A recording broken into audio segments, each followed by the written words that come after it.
So Mike Phillips will speak next on the determination of coal. Mike is the executive director of the Turner Endangered Species Fund and the Turner Biodiversity Divisions, which stand as the world's most significant private effort to conserve biological diversity.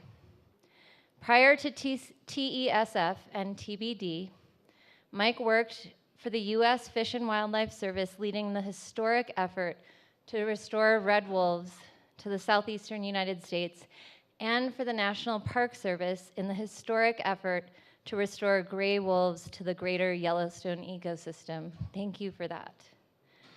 He was elected to the Montana legislature in 2006, and he will serve as a state senator through December of 2020. Please welcome Mike Phillips to the stage.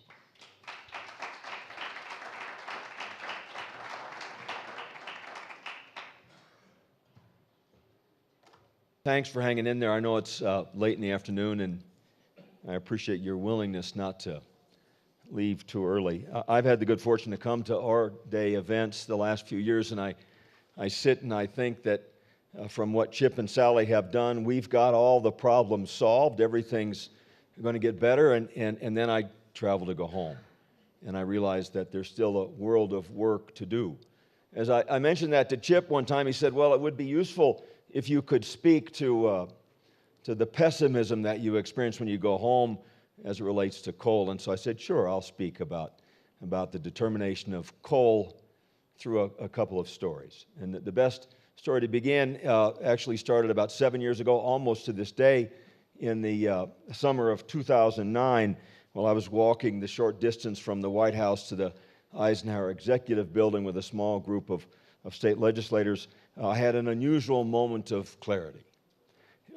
We had been invited by the White House to work with the administration in the United States Senate on an effort to pass green energy jobs and climate change legislation. I was specifically invited for two reasons. I had recently had, back in 2009, the good fortune to shepherd through the Montana legislature the nation's most sweeping legislation as it speaks to geologic sequestration of carbon. And my state's senior U.S. Senator, Max Baucus, was then the chairman of the Senate Finance Committee, a committee that would obviously have a great deal to say about federal legislation on clean, green jobs and climate change legislation.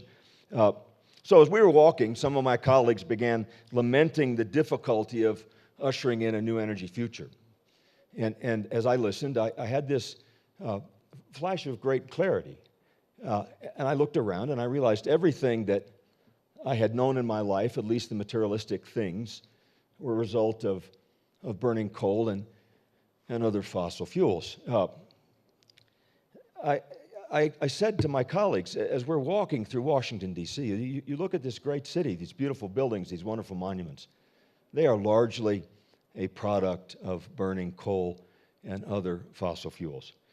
Those fuels have served us so well, I said to my colleagues, that it's beyond the comprehension of most folks to imagine that they're not going to serve us well into the future. And I pointed out that I believe that this lack of comprehension was due in large part to the foundational nature of energy. It's so foundational that most folks don't give it a second thought. They just flip the switch. Well, my colleagues didn't seem too terribly impressed with my epiphany, so I told a story to try to help them come to see how I viewed this sort of foundational relationship that we have with energy. I said to them, you guys don't know this, but and you guys don't either, but they didn't, that I caught my first gray wolf, a big 85-pound male, for research purposes in the summer of 1980. I have worked on wolf recovery nearly every day since. I have a hard-earned fondness for restoration and gray wolves. So I know, I said to my colleagues, I know that when I die, I want the wolves to enjoy my bones. I want them to shit me out and have the scat beetles pick me over and have the rain pound me into the soil, to be lifted by the roots to begin again as a blade of grass or something else that's green that's meant to be eaten. I said to my colleagues, as long as energy flows, let me so flow. If there's a God and an afterlife, Surely this is it, or at least part of it, this endless flow of energy through and around things which are animate. What is life without energy? I said to my colleagues, if you believe that, then the new energy future that we covet is very unsettling to most folks because it demands that they abandon life as they know it, and that upsets them. Since the days when we began to hunt and gather as Pleistocene man and woman, we have resisted change. Change is difficult. Change can get you killed. So why in the world, when you look around and you see security and you see familiarity, you see the great city of Washington, D.C., why in the world would you change? To this day, I'm not sure that my thoughts made any difference to my colleagues, but they made a great deal of difference to me. My home state of Montana, has benefited mightily from coal, so much so that many Montanans simply cannot fathom a future without coal. They see simply no reason to abandon king coal. And since I believe their refusal is without merit, in our last legislative session, I introduced a bill, just a very simple little study bill, that said, let's imagine what Montana would be like without coal. Can we imagine a future for Montana with no coal? I argued for passage of this bill by pointing out that around the world there's growing resistance to using coal as a source of energy. And to be honest, to the bill, I had to say that resistance was largely based on climate change. And that's where my bill got stuck. Montana, as a state, struggles to imagine a new energy future that doesn't include coal because far too many of our elected Republican officials will either waffle on the issue of climate change or they'll deny it altogether. It's not just Montana that struggles. Wyoming, Idaho, the Dakotas. As we heard earlier today, Colorado struggles. It's a difficult issue for many states, as they've got leaders that aren't willing to recognize the seriousness of the problem. Montana's struggle directly influenced my bill. I continued with my hearing. When I introduced the bill, I pointed out to my colleagues that we should plan for Montana's coal to become a stranded asset because elevated concentrations of CO2 are a problem. It mattered not one whit when I said to my colleagues that, Montana is just a banana in a bunch of international and national economic activity. What we have to sell only has value if there are willing customers. And increasingly, there aren't willing customers for coal because people around the world want to contribute to a solution to climate change by not burning coal.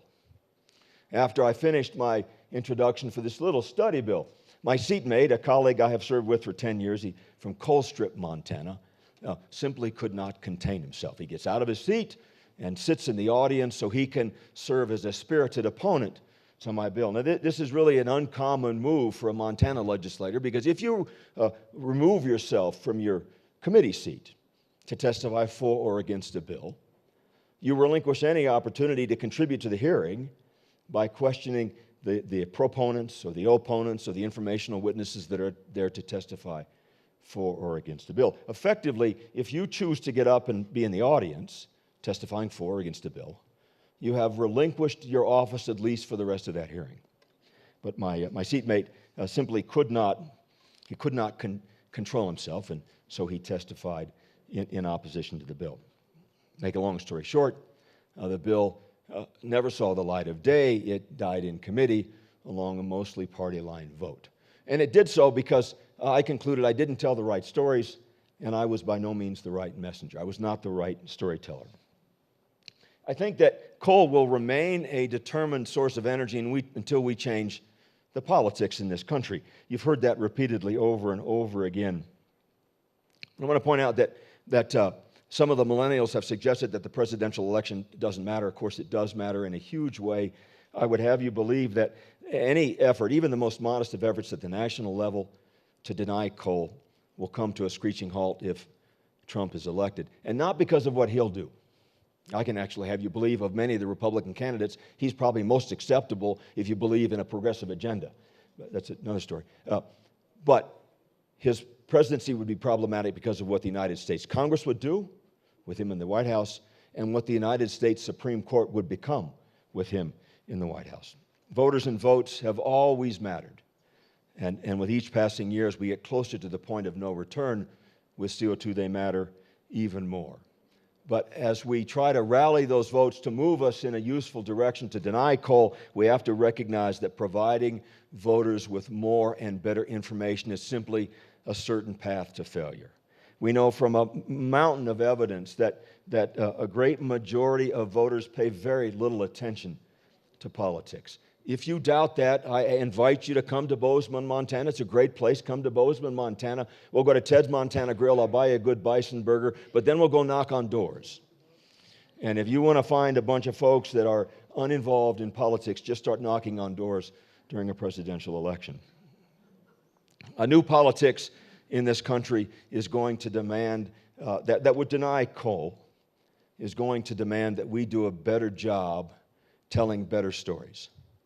And it's not just enough to tell better stories. We have to have the right storyteller. So years ago, in 2007, I formed what might be the nation's first legislative climate change caucus. And the aim of these legislators was to simply disseminate information about climate change. And I invited some really well-known people to come speak to the legislature. Dr. Steve Running, a friend of mine, University of Montana, Nobel laureate, came and spoke about the science of climate change. My Republican colleagues didn't show up. In response, what they did is they invited the president of a coal company from Utah to give a talk, and they filled the room. And I went, sat in the front row, and listened very politely. And when he finished, I had one question, because he'd made such a big deal over the fact that how could CO2 be such a problem when it's so very uncommon? And he made the point by showing a football game. I don't know why he chose Florida State, but it was a Seminoles game, Florida State University. Stadium was packed full of people. And he had one little light bulb icon that would say, in this stadium, if these are molecules of atmospheric gases, there's your CO2, that one person sitting in row E8. And I thought, well, that's an interesting metaphor. But anyway, so I let him finish, and I asked him, I said, one question. We know by definition that CO2 is a trace gas. By definition, it's uncommon. But we also know that in nature, sometimes things can have profound impacts, even though they're very uncommon. For example, your genetic makeup is 98, 99% the same as a chimpanzee, but you're not a chimpanzee. So we can clearly see that small differences can have profound impacts. I don't remember what he said. He probably thought I was a smart ass, and that was, but anyway.